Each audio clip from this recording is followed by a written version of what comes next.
Olá pessoal, sejam bem-vindos aí a mais uma aula aí do nosso curso introdutório à ciência dos dados.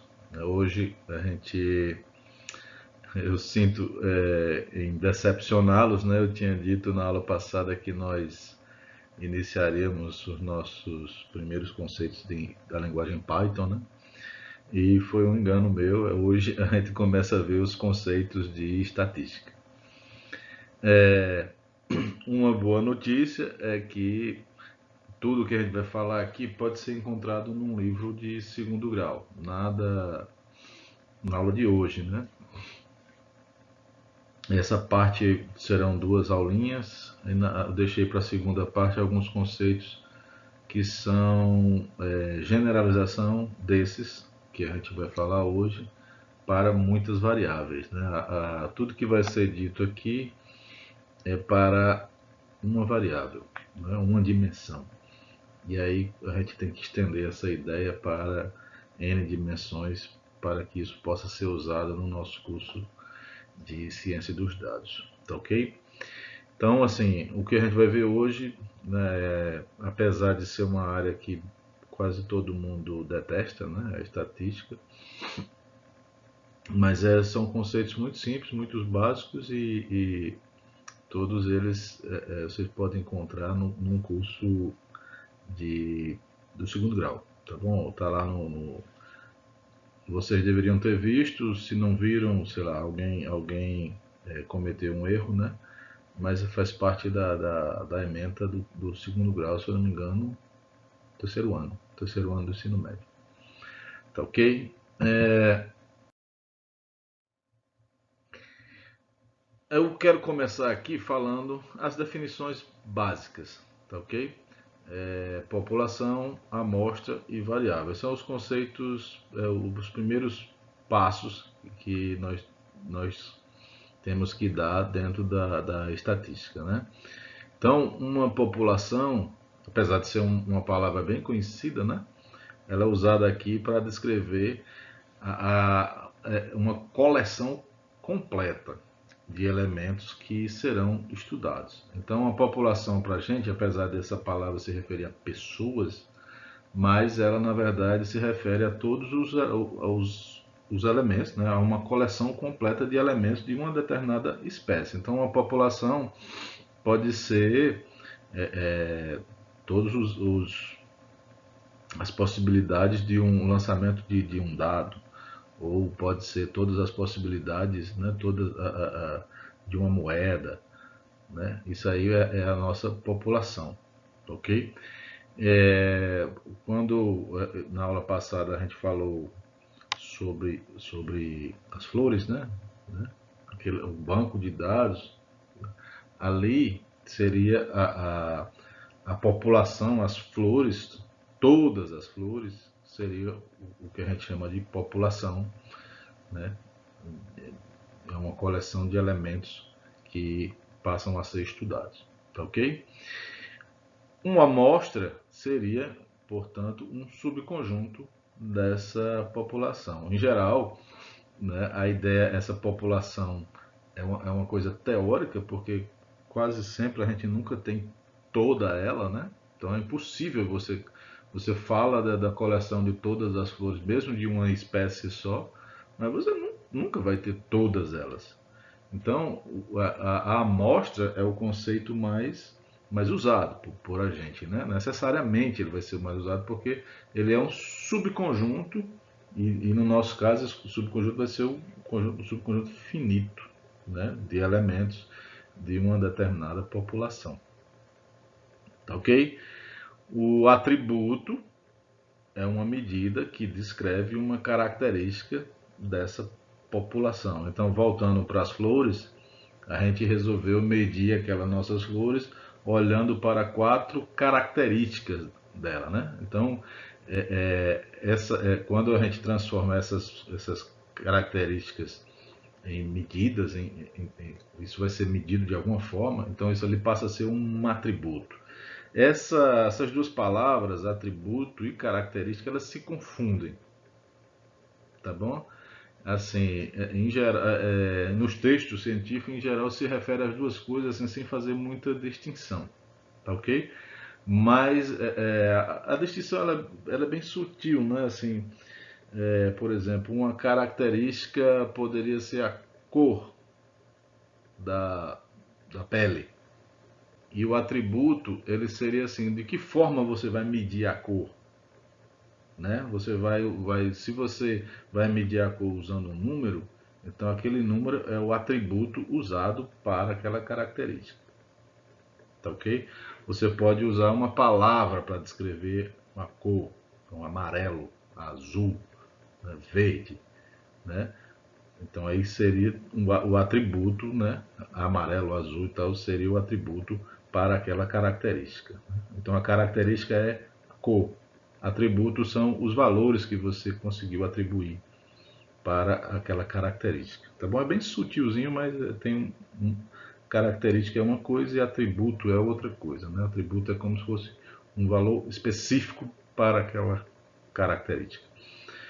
Show? Continuando aí nossas definições, né? Cada uma dessas características, ela vai receber o nome matemático de variável, tá ok? E a variável, né? Ela possui, né? Ela pode ser classificada de duas formas, tá ok? Nossas variáveis elas podem ser qualitativas ou quantitativas, tá ok? Então, quantitativo para mim é muito simples de escrever, né? Quantitativo é quando você pode usar um número para descrever aquela variável, tá ok? E qualitativo é quando isso não é possível. Então, por exemplo, os genes eles são medidos, eles são avaliados olhando para aquelas proteínas, né? Guanina, amina, aí cada um se usa uma letra. Tá certo? Então, o nome, um nome, né? O fulano tem o nome João, Maria, tal. É uma variável, o nome é uma variável qualitativa, não tem como atribuir um valor, tá certo? Para essa variável. Então, existem as variáveis quantitativas e existem as variáveis qualitativas. Quando a gente cai no campo das quantitativas, estamos em casa. Muito bacana lidar com números. Temos a matemática aí para nos auxiliar, né, nessa tarefa. E enquanto que lidar com as variáveis qualitativas é uma coisa terrível, a meu ver, né? A meu ver.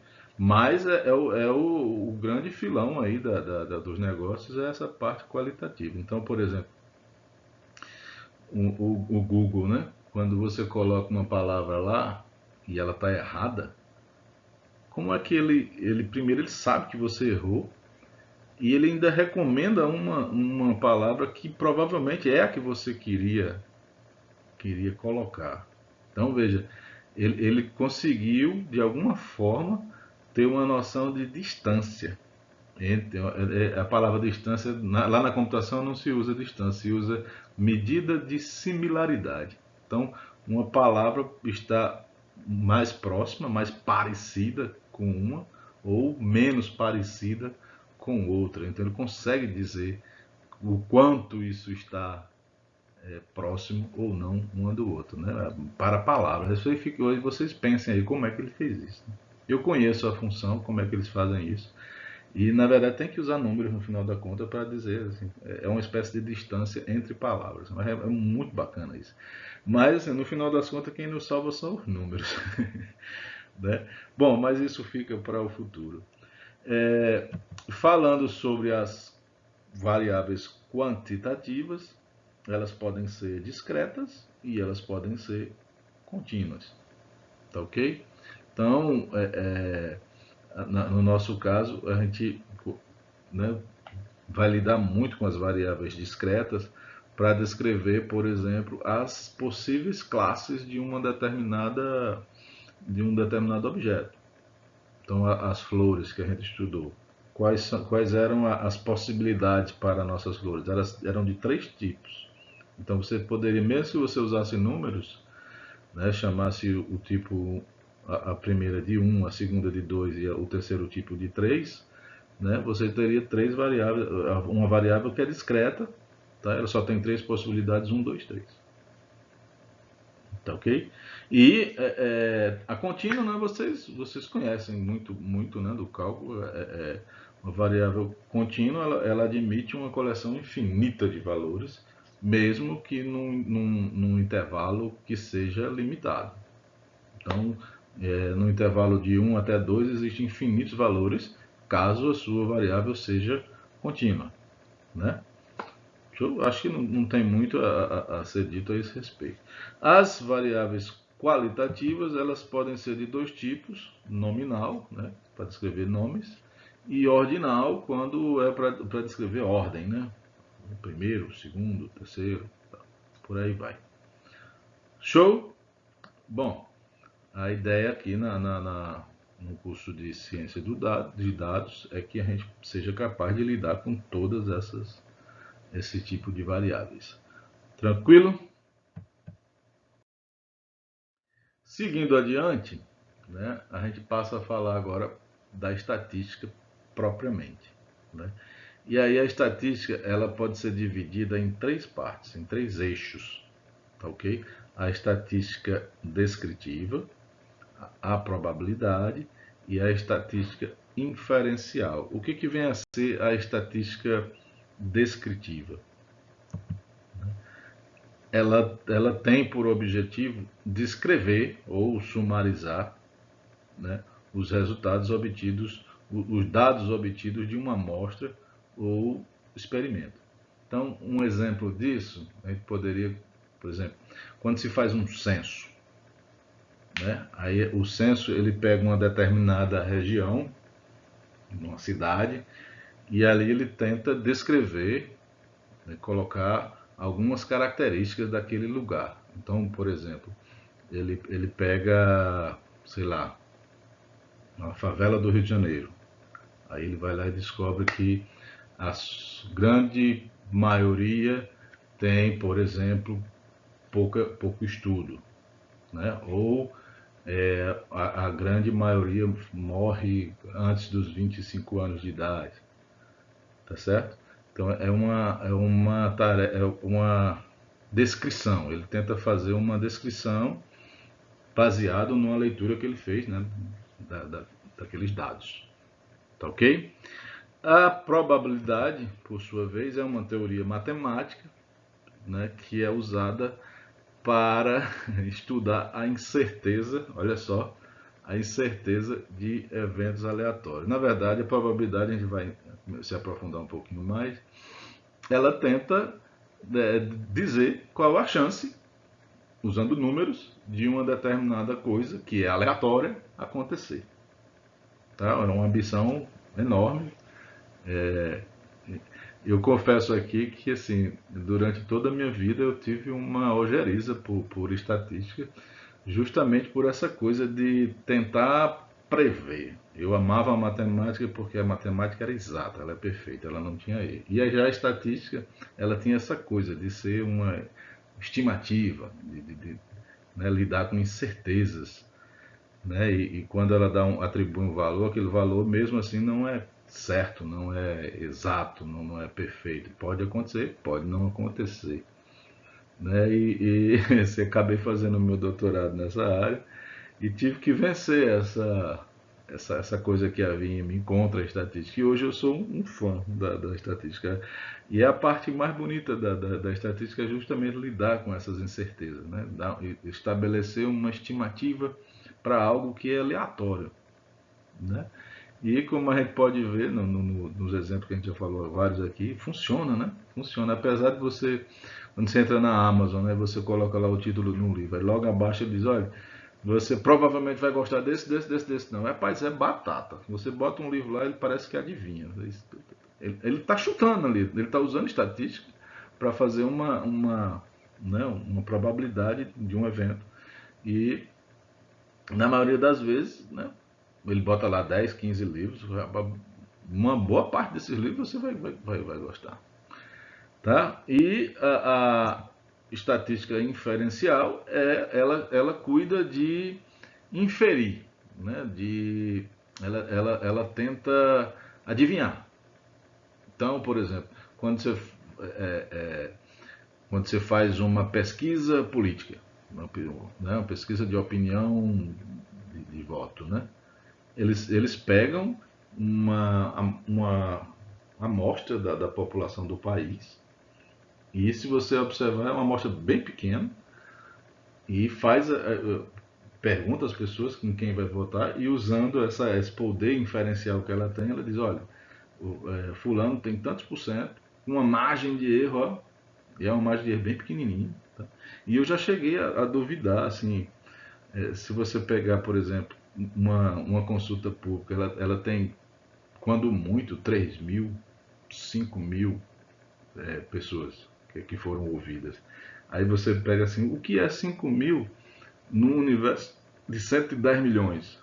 Não é nada, não é nada, não é nada. Mas até isso, por exemplo, eles têm que distribuir esses 3 mil de uma maneira onde não haja, como é que se diz, viés, né? Que não haja uma tendência para nada. Então, por exemplo, as pessoas dizem, eu vejo muitos vídeos na internet acusando as consultoras, né, os órgãos que fazem isso, de serem tendenciosos. Por quê? O cara perguntou ali a fulano e a Beltrano, e ele não pergunta mais a ninguém. Por que, que ele não pergunta mais a ninguém? Não é porque ele é tendencioso ou ele escolheu aquela pessoa ali para dar responder algo que ele acha que vai, né? Para dar uma pergunta que ele quer ouvir, né? Para gerar um resultado tendencioso. Não, na verdade, não é isso. É porque esses 3 mil que ele vai consultar tem que ser bem distribuídos no país, justamente para que não haja esse viés, né? Esse desvio aí. Né?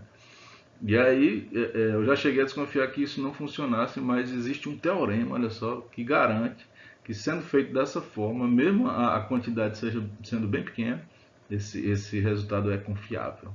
É confiável. E aí é, é, tem que acreditar. Né? Isso é muito bacana. A estatística tem esse lado que eu aprendi a admirar. Bola para frente.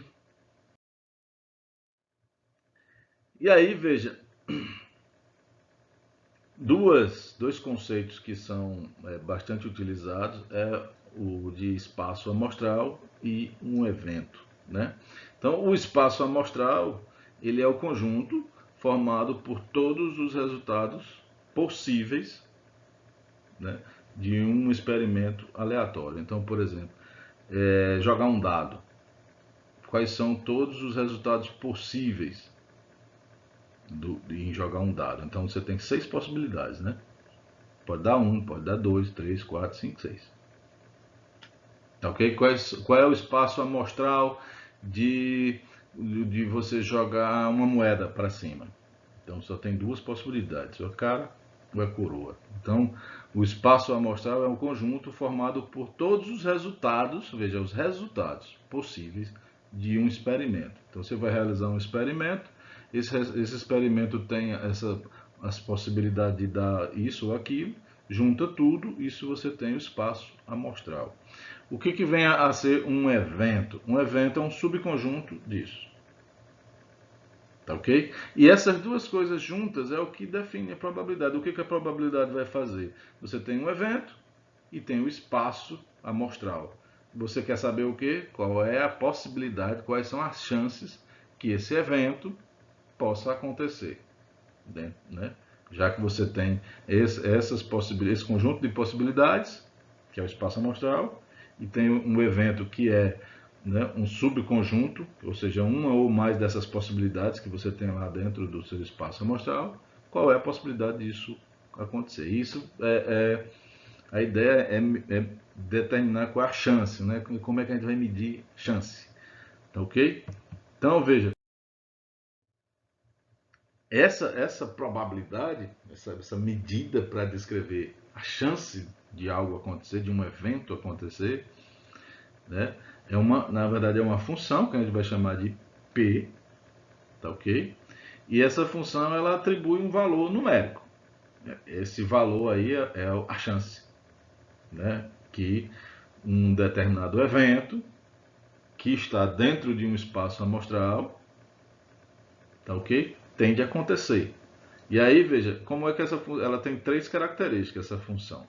Primeira, né, os seus valores são entre 0 e 1, sendo que a probabilidade de ser igual a 0 não vai acontecer nunca, jamais. É impossível de acontecer. Tá certo? Então, se você...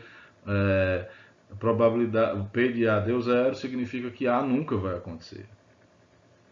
Tá ok? Então, por exemplo, você joga um dado para cima. Qual a probabilidade de...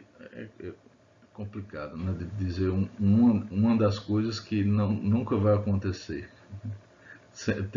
No dado, todas as possibilidades podem acontecer, né? Bom, mas eu não sei aqui um exemplo de algo não acontecer.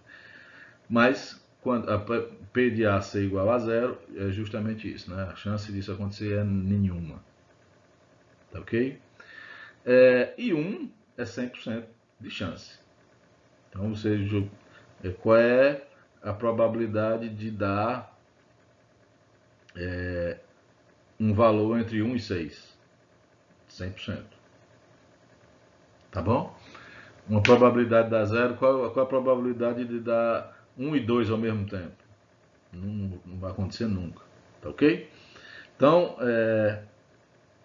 essa é a primeira característica. A segunda, né, é que a probabilidade de acontecer o ômega, né, seria 1. O ômega seria o espaço, né, o espaço amostral. Quando você diz assim, a probabilidade de ômega acontecer, na verdade o que você está dizendo é a probabilidade de um dos eventos que está em ômega acontecer.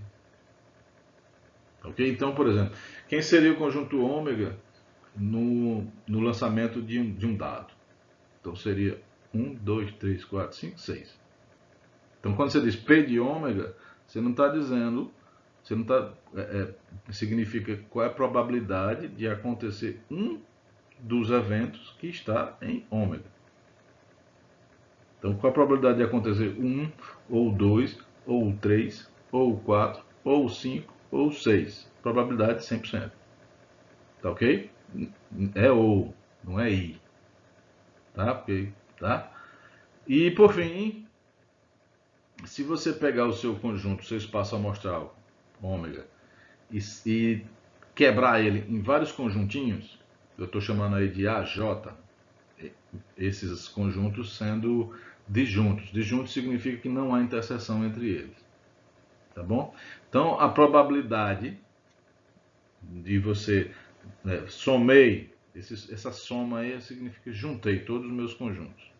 Qual é a probabilidade de acontecer esse novo conjunto, que é a soma? É igual você pegar e calcular a probabilidade de cada um deles acontecer e somar. Tá ok? Tá ok? Bom, não se preocupem com isso, esses cálculos raramente você vai ter que fazer, você só precisa entender o que significa quando você tiver um resultado desse em mãos. Tá bom? Uma observação a ser feita é o seguinte: as probabilidades, né, você quer calcular a probabilidade de um determinado evento acontecer, tá ok? E uma maneira de se fazer isso, de obter esse valor, né, seria usando a sua frequência relativa. O que vem a ser a frequência relativa? Você pegou um dado, jogou 10 vezes esse dado. Então o experimento aí é lançar o dado. Nessas 10 vezes, o número 6 aconteceu 3 vezes. Então veja, você pode, a frequência relativa é a quantidade de vezes que um determinado evento aconteceu numa quantidade de vezes que o experimento foi repetido. Então, isso é uma maneira simples de calcular a estimativa, veja, uma estimativa para a probabilidade do evento A acontecer. Então, Veja, por que estimativa? Isso não estabelece uma regra, entendeu? Assim, olha, você tem uma moeda, qual é a probabilidade de dar cara, né? Então vamos supor que você jogou sua moeda para cima 20 vezes e, né, dessas 20 vezes, assim, 15 vezes deu cara. Então você tem uma probabilidade de 15 em 20, né? Isso dá 3 quartos, certo? Só que o que indica isso, né? 3 quartos. 3 quartos está próximo de 1.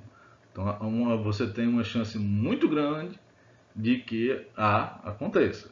Mas você não tem a garantia de que isso vai acontecer.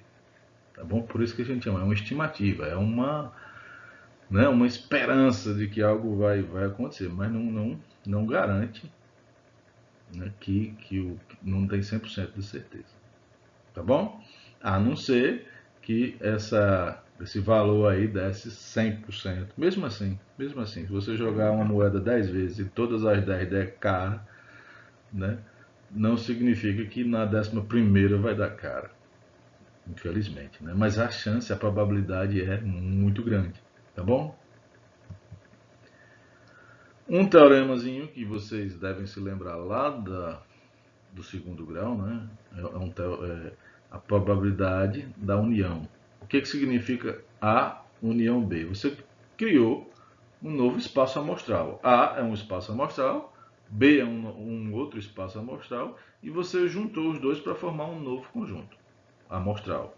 E aí, se você conhece a probabilidade do espaço amostral A acontecer e do espaço amostral B também acontecer, então a maneira que você tem para descobrir qual é a probabilidade do novo espaço amostral, que agora é o A unido com B, é através dessa formulazinha aí, tá ok? É a probabilidade de A mais a probabilidade de B menos a probabilidade da interseção, tá bom? Isso parece muito com uma regrinha de conjuntos, né? Quando você vai calcular as partes, meu Deus. Mas a maneira de deduzir isso é usando conjuntos, tá bom?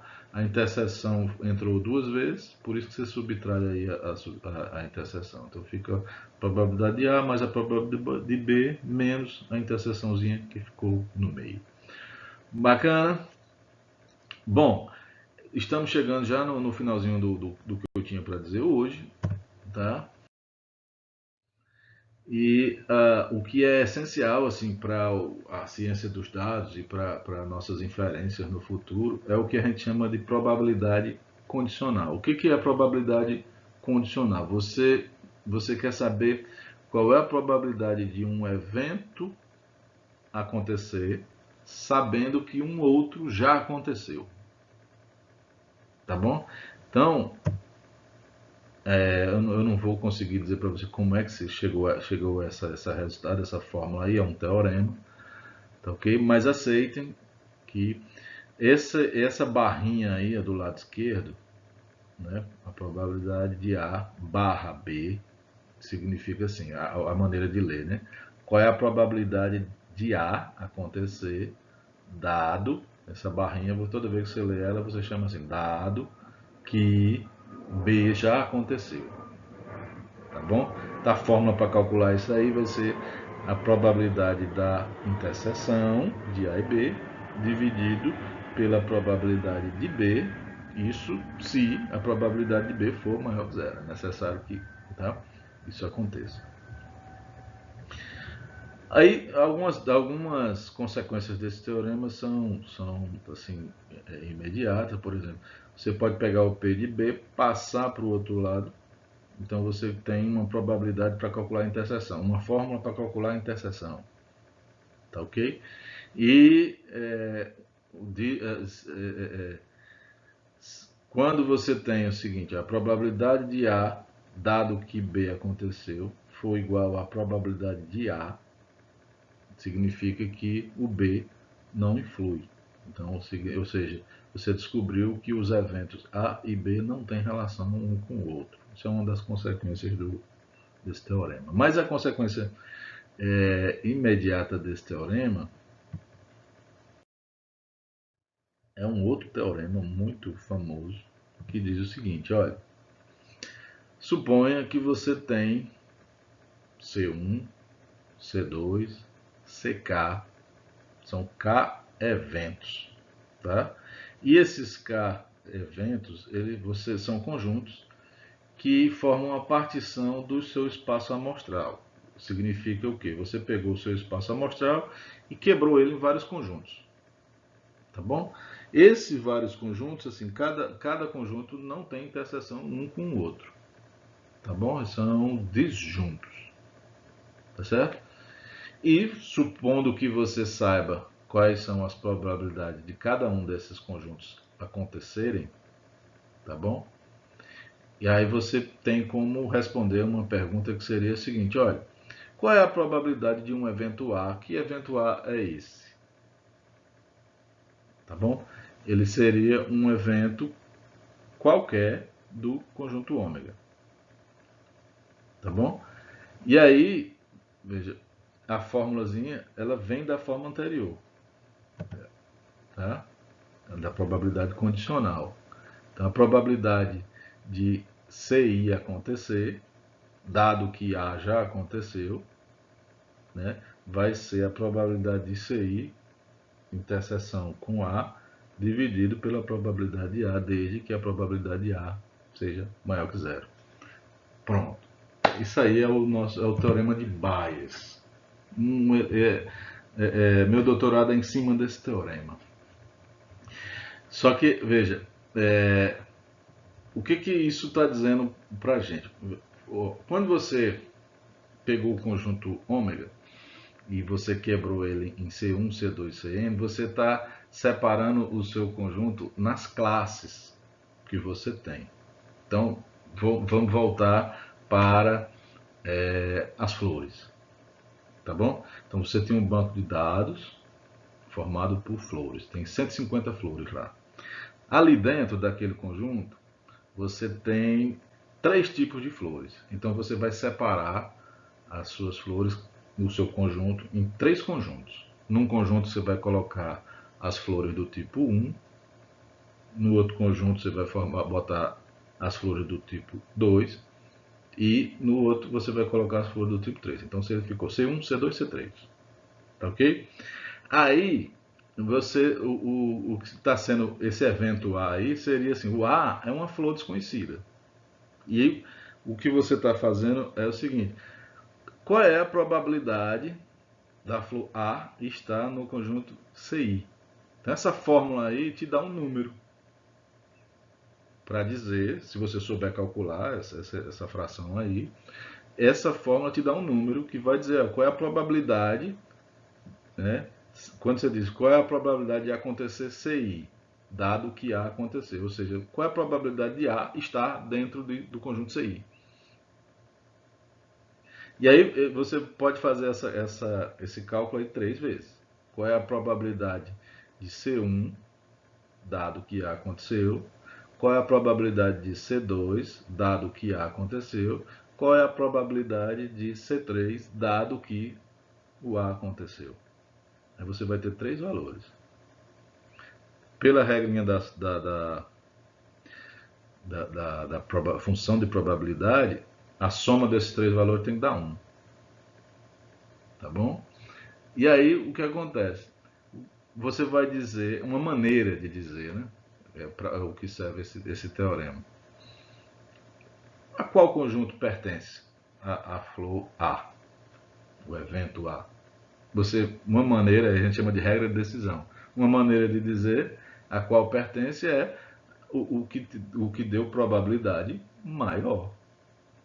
Significa que eu acertei, que eu tenho garantia de que a flor está nesse conjunto? Não, mas como essa fórmula, essa função aí, ela estabelece uma probabilidade, né, de que a flor esteja naquele conjunto, onde a probabilidade deu maior. Então você vai calcular as 3 probabilidades, tá? Olha quem é maior. Aí você diz, mas professor, essa fórmula aí eu preciso calcular o P de CI interseção com A. Como é que eu vou fazer isso? Tá certo? E a probabilidade do conjunto A. Então a gente vai aprender na próxima aula como seria as estimativas para esse conjunto aí, tanto para o de cima como para o de baixo. E a gente vai aprender uma coisa muito bacana, que são as funções de distribuição de probabilidade. Tá ok? E aí onde entra as funções gaussianas, né? A distribuição normal, que se deve ao Gauss, distribuição gaussiana. É uma das formas de distribuição de probabilidade, é usando essa função que você tem como fazer a estimativa desses valores que estão aí pendentes. Tá ok? Bom, concluo essa aula na próxima. Um abraço e fiquem todos com Jesus. Me perdoem aí pelo atraso, minha vida está muito atribulada, tá? Estou tentando ser o mais breve possível, mas tá difícil. Um abraço a todos.